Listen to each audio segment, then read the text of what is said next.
The Indian Army is the only army in the world that fights terrorism using exactly the same weapons that the terrorists use. The terrorists will use an AK-47, the Indian Army uses an AK-47. The terrorists may use an RPG, the Indian Army uses a rocket launcher, and so on and so forth. Look at what is happening in our immediate neighborhood. Look at Pakistan. After the very unfortunate attacks on APS Peshawar, in which more than 120 or 130 school children were killed, within 24 hours, Pakistan launched airstrikes using F-16 fighter aircraft on its own population.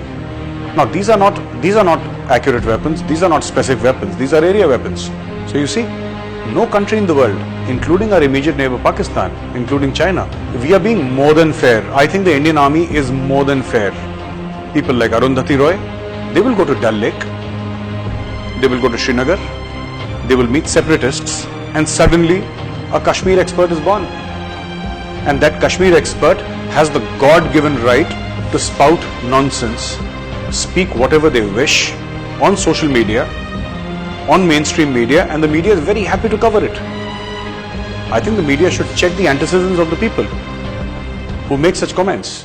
They say that दुनिया में कतील उससा मुनाफिक नहीं कोई जो जुल्म तो सहता है बगावत नहीं करता.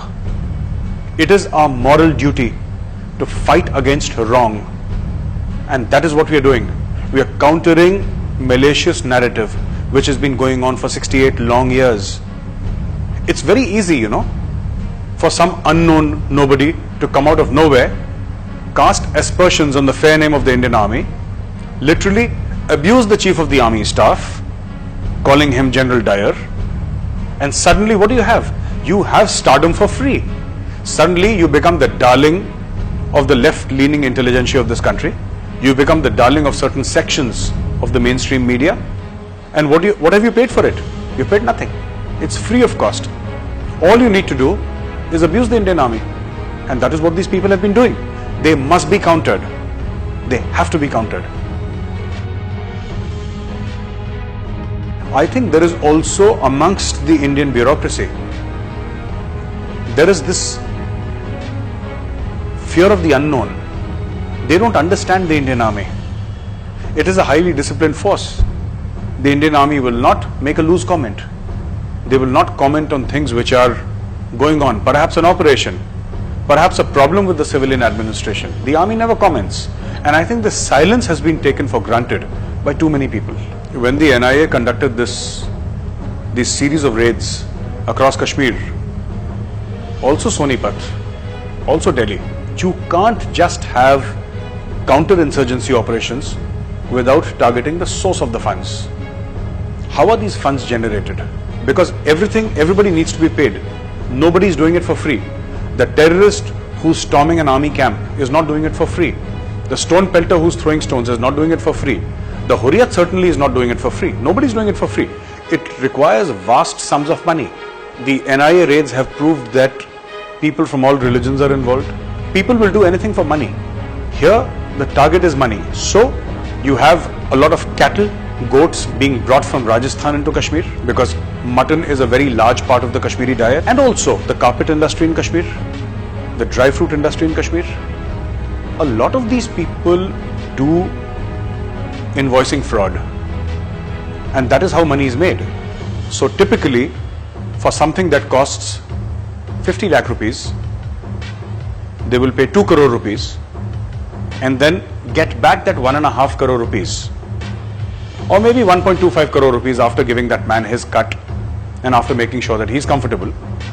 And this money is distributed among terrorist groups. This money is distributed amongst stone pelters, and this is how it keeps on going, which is why it is very important. I think it's a very positive step that the government has taken, in which they have said that parallel to fighting terrorism, it is also important to fight and choke terror funding. This is the first step to choke terror funding. Half of the time Kashmir is under band, under lockdown. Half of the time they are stone pelting.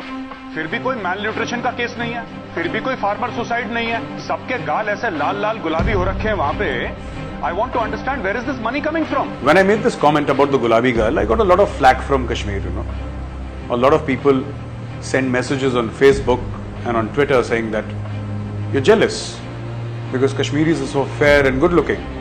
I said, you're fair and good looking, God bless you. But that is not the point. You know, in that entire debate, you've got just one piece, one small piece, a small part of a sentence, and you're playing it up. You know, the main thing is, where is the money coming from?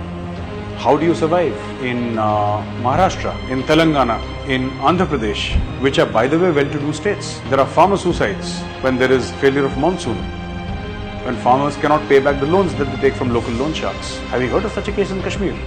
No. Where is this money coming from? That is what I want to ask the separatists. This is my question. The point is not whether you're fair and beautiful. If you're fair and beautiful, God bless you, good for you.